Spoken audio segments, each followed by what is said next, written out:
দূর থেকে দেখা যায় হবিগঞ্জ সদর উপজেলার দীঘলবাগ আশ্রয়ণ প্রকল্পে সারিবদ্ধভাবে দাঁড়িয়ে আছে দীর্ঘ লাইনের ঘরগুলো, কিন্তু বাস্তব চিত্র সম্পূর্ণ ভিন্ন। কর্মসংস্থানের অভাব, অপর্যাপ্ত ড্রেনেজ ও পয়ঃনিষ্কাশন ব্যবস্থা, স্কুল, মক্তব সহ প্রয়োজনীয় নাগরিক সুবিধা না থাকায় চরম দুর্ভোগে দিন কাটাচ্ছেন এখানকার বাসিন্দারা। প্রকল্পের আওতায় নির্মিত 121টি ঘরের মধ্যে বর্তমানে বসবাস করছেন অর্ধেকেরও কম সুবিধাভোগী। অনেকেই আশ্রয়নের ঘর ছেড়ে অন্যত্র চলে গেছেন, ফলে অধিকাংশ ঘরেই ঝুলছে তালা। বাসিন্দাদের অভিযোগ, নিম্নমানের নির্মাণ সামগ্রী ব্যবহারের কারণে অল্প সময়ের মধ্যেই ঘরগুলোতে ফাটল দেখা দিয়েছে। এছাড়া নিচু জমিতে ঘর নির্মাণ করায় সামান্য বৃষ্টিতেই সৃষ্টি হয় জলাবদ্ধতা। এতে বসবাস আরো কষ্টকর হয়ে পড়েছে।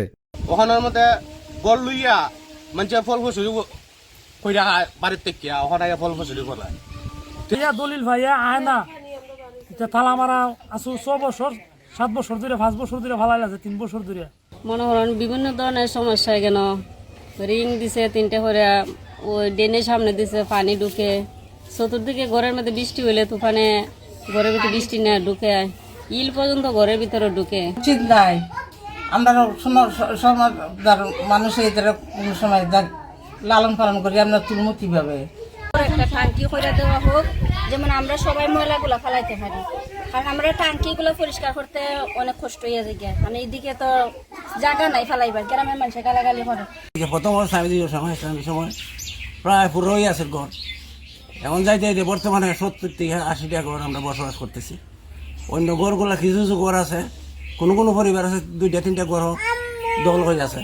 আমরা বাথরুম দিছে, বাথরুমের রিং কম দিছে, গত্র কম দিছে, রাস্তা দিয়ে আমরা ময়লা পানি ঢুকে বাইরে আমরা কোনো ফেলাইবার জায়গা পাই না।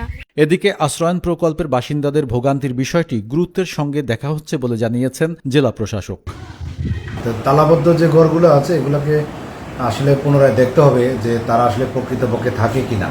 যদি না থাকে সেক্ষেত্রে আমরা উপজেলা নির্বাহী অফিসারকে বলবো আইনানুগভাবে ব্যবস্থা নেওয়ার জন্য, তাদেরকে নোটিশ করার জন্য, এবং যেন তারা ওই ঘরগুলোতে ফিরে আসে। যদি কেউ কাজের জন্য বাইরে যায় সেক্ষেত্রে এগুলোতে তারা আসবে, থাকবে। আর বাচ্চাদের মসজিদ মাদ্রাসার প্রয়োজন, বাচ্চাদের স্কুলিংয়ের জন্য এবং আরবি পড়াশোনা করার জন্য তাদের এই বিষয়টি আমরা খুব নজর দিব। প্রকল্পের বাসিন্দারা জানান, নানা সমস্যার কারণে তারা মানবেতর জীবনযাপন করছেন।